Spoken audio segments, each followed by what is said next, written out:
Oscar দৌড়ে best pictures ক্যাটাগরিতে জায়গা করে নিল ওপার বাংলা সিনেমা পুতুল।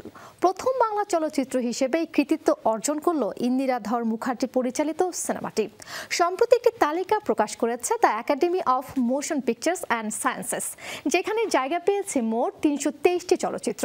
সেই তালিকায় আছে ইন্দিরার পুতুল, তবে নেই কোনো বাংলাদেশি সিনেমা।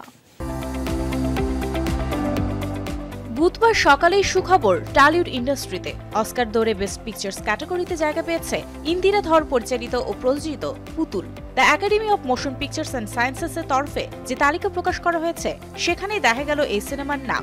এটি প্রথম বাংলা সিনেমা যা জায়গা পেল অস্কারের বেস্ট পিকচার্স ক্যাটাগরিতে।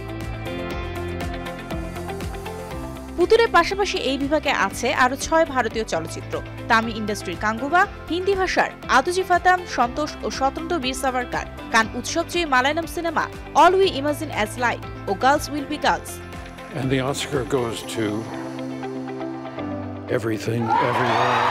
এবারের আসরে মোট ৩২৩টি সিনেমা একাডেমি পুরস্কারের যোগ্য সিনেমার তালিকায় রাখা হয়েছে, তবে বেস্ট পিকচার বিভাগে স্থান পেয়েছে মাত্র ২৬০টি সিনেমা। সারা বিশ্বের সেরা ২০০ সিনেমার মধ্যে জায়গা করে নেওয়া গর্বের জানিয়ে পুতুলের নির্মাতা ইন্দিরা বলেন, আমি প্রথমে বুঝতে পারিনি সত্যি চোখের যা দেখছি ঠিক না, ব্যাপারটা কি। তারপরে ওয়েবসাইটে গেলাম, ওরাই আমাকে লিঙ্কটা পাঠিয়েছিল। ওয়েবসাইটে যাওয়ার পর দেখলাম যে পুতুলের নাম ওয়েবসাইটে জলজল করছে।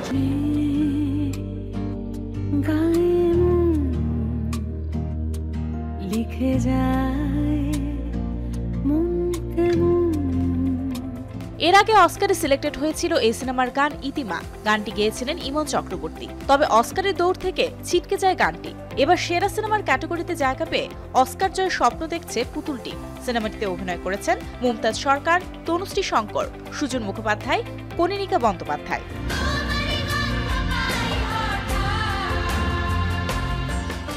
এদিকে গত বছর ঘোষণা করা হয় ৯৭তম অস্কারে যাচ্ছে বাংলাদেশের সিনেমা বলি দ্য রেসলার।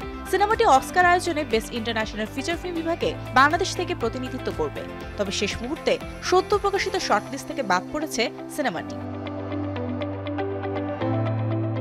আজ থেকে অস্কারের বেস্ট পিকচার্স বিভাগে মনোনয়নের জন্য ভোট গ্রহণ শুরু হবে।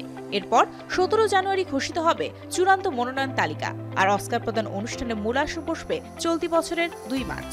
What an achievement to take a plastic doll. Mario Sen, showbiz tonight.